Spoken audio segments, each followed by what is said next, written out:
right, you guys, we're going to be moving on to a lot of running now that we are outdoors. So I'm just going to give you some running tips today. So the first thing is we're going to go from top to bottom. So our head. So we want to be looking straight ahead. We don't want to be looking at the floor or like looking up at the sky, of course. So when we're running, we want to be just staring straight ahead. So our neck and head stay in line with your spine.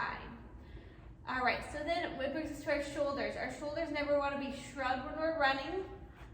We always want them to be nice and relaxed. Then it goes down to our arms.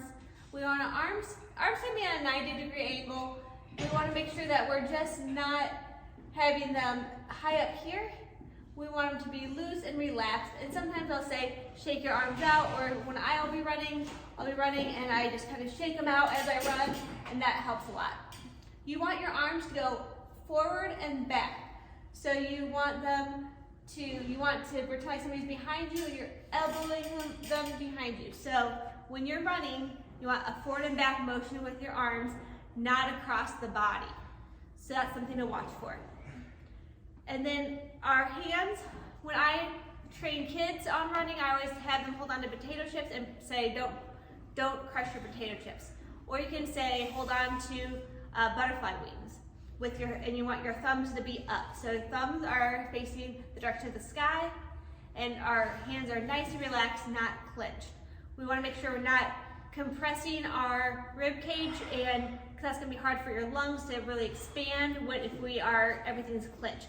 Also, this will eat up a lot of your energy if you're tensing up your muscles and holding it here like when you run. So you want to make sure everything is relaxed and loose.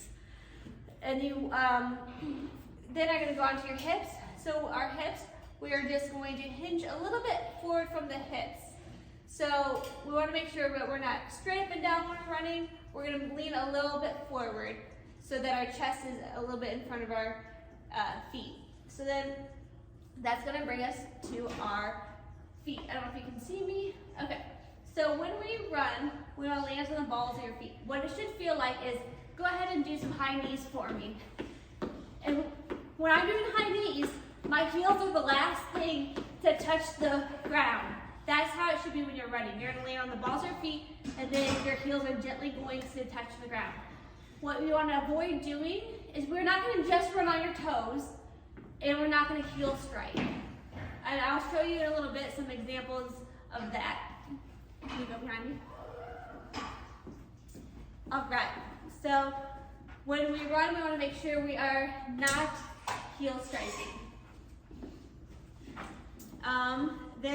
So I think that is top and bottom everything that I wanted to tell you. So now we're going to go outside, and I'll give you some examples of poor form versus good form. Oh, one thing I did want to say is it helps if you take small strides.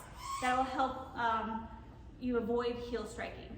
All right, so let's go ahead and go outside. Here you can see I'm heel striking, shrugging my shoulders, and my arms are crossing the center line.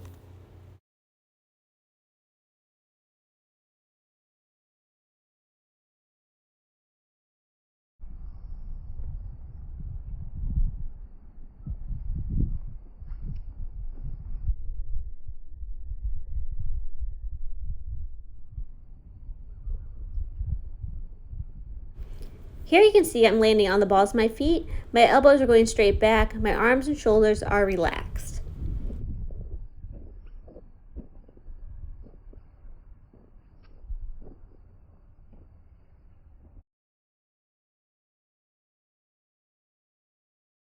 Those are some of my tips to have proper running form to help prevent injuries and run more efficiently so it doesn't feel like it's so much effort. I suggest putting your phone on a video and doing slow motion so that you can check your running form. Otherwise, if you ever have any questions or want me to check your form, just let me know.